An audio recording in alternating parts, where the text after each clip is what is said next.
'cause you can't, you won't, and you don't stop. Or when you can't, you won't, and you don't stop. Might be coming round for sure. If consideration is the price paid, then we have two rules to think about in terms of consideration and what makes good consideration.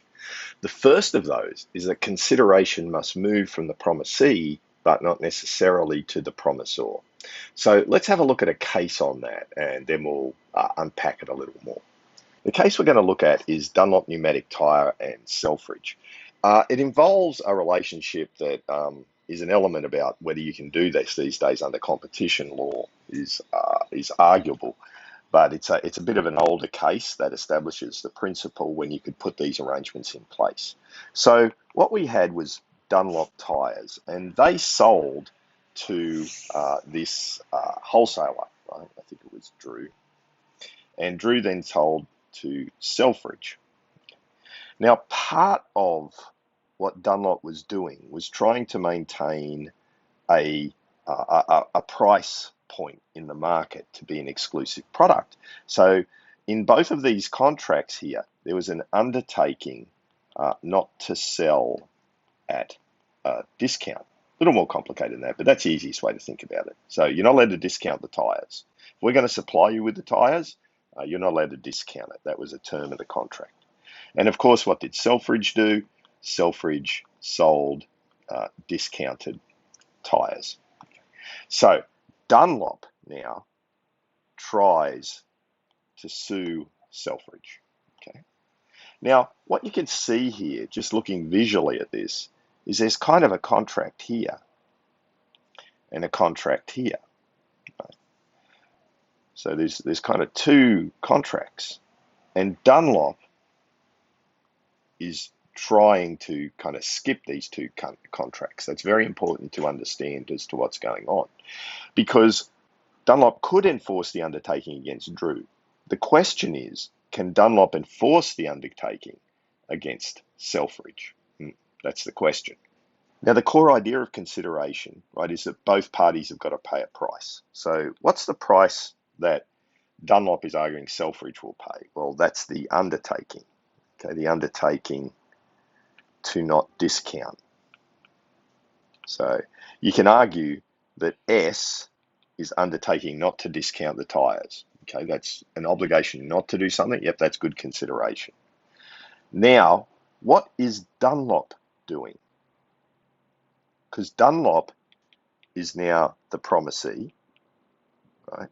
He's going to try and use this promise to not discount. Dunlop is trying to say S can't discount, and they've promised not to.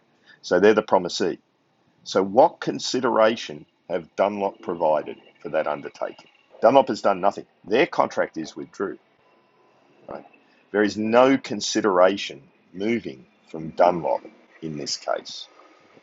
And therefore, there is no contract between Dunlop and Selfridge, and Dunlop cannot enforce the undertaking.